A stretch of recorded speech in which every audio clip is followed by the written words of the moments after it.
This shot from 1917 shows Lance Corporal Schofield, played by George Mackay, running through a destroyed town and jumping off a high ledge into a river.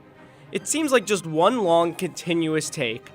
However, if you look behind the scenes leading up to this, the camera crew had to chase after George by jeep, motorcycle, and even by foot, as the actor then jumped off a ledge onto a mat, which was cobbled together with another shot of the character jumping into a river.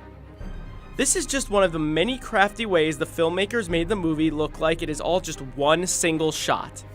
Getting it right required precise timing, the highest level of planning, and some incredibly clever shooting and editing.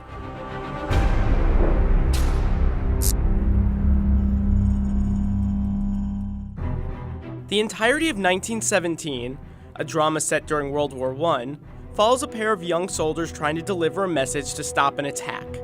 It was not actually shot in one take, but rather a series of continuous, uncut shots that were then cleverly connected to give the feeling of one long take.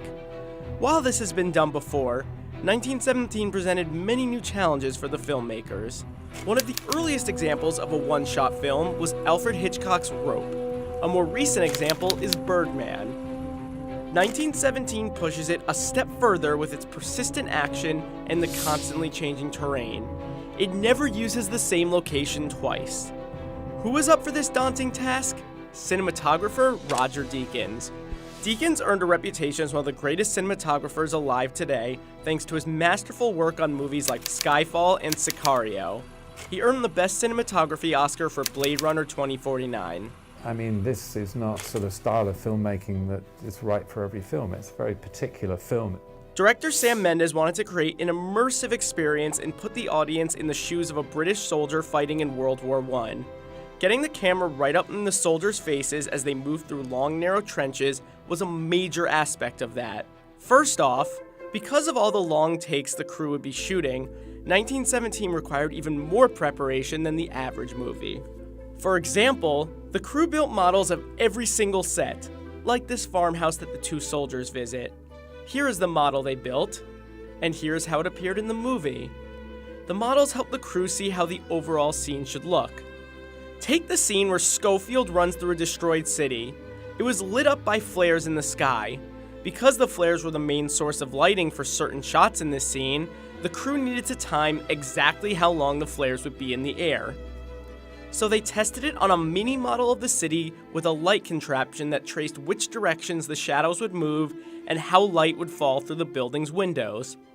Seeing the landscapes and sets in person was just as important for getting the entire continuous shot down. The art department built realistic sets from scratch. Each set needed to be able to accommodate the camera's path. For example, the barbed wire the two soldiers walked through in no man's land had angled pathways so the camera could get through. Ramps allowed the camera to pass from no man's land into the lower German trenches.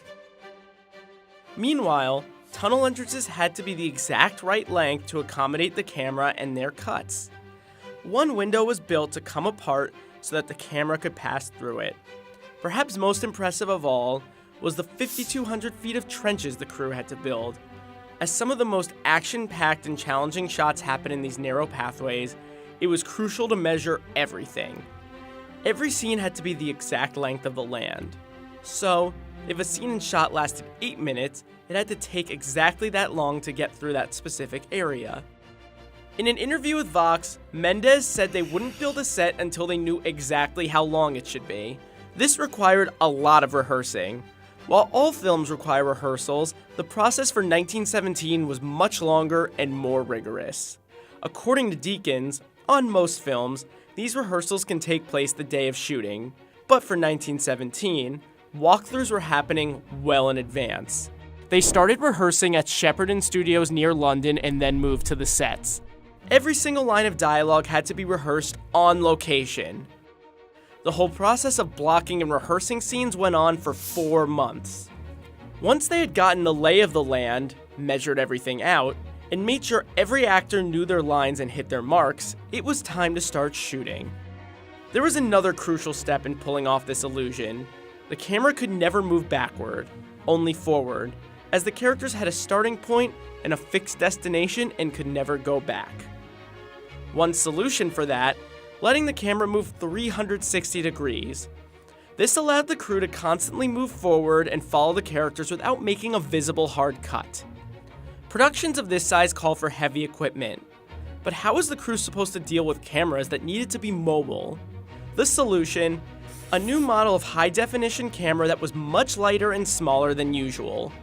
This gave Deakins the same great image quality, but also allowed for more portability and for the camera to more quickly be attached to something like a crane or a drone. A heavier camera would not have worked with the crew's stabilizers, which were crucial for when the camera operators had to walk and run after the soldiers.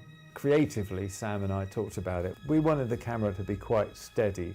We didn't want a jerky camera stuff.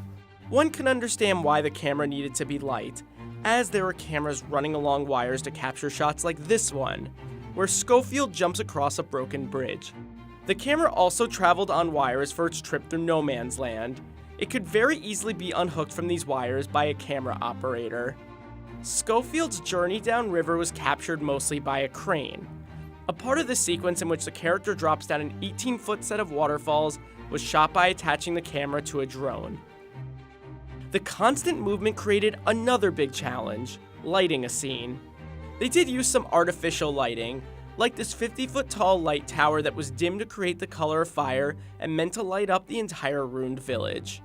However, if they put lights in the trenches, they might accidentally show up on screen during one of the movie's many 360-degree shots, so they relied mostly on natural light.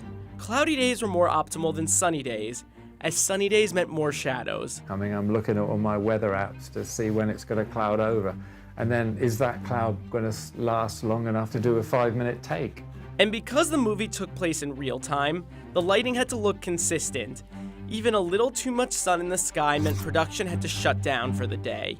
Deakins needed to know not just how shots would look, but how they would be stitched together in post-production.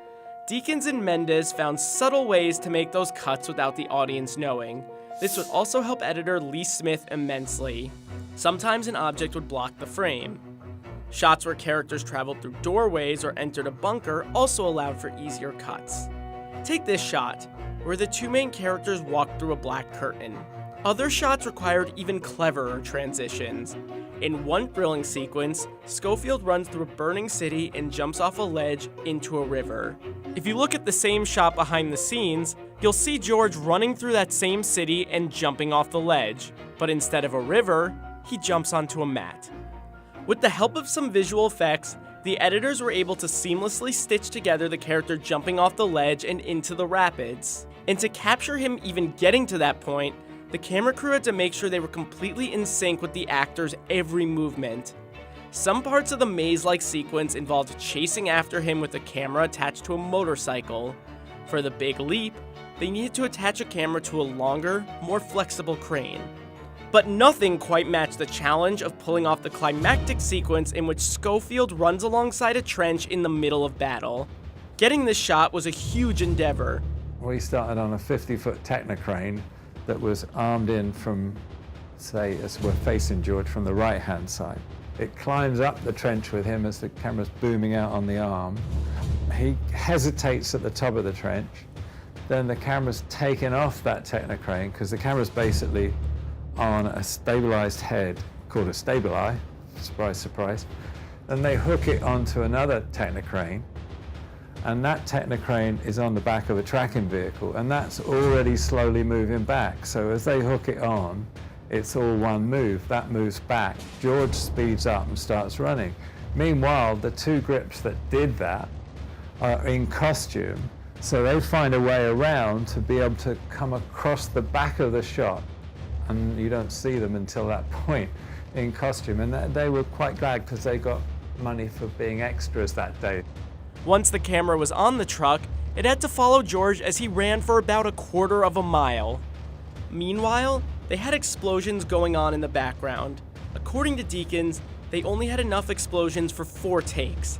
And thanks to their tireless rehearsals and walkthroughs, they were able to pull it off on time. And while everything they did while shooting had to be so precise, there was still room for accidents. As George is running out of the trench, you'll see him bump into some extras. That wasn't planned. The actor bumped into them by accident and they just kept the camera rolling. Had they called cut right away, this great, genuine moment capturing the chaos of the war would never have made it into the movie.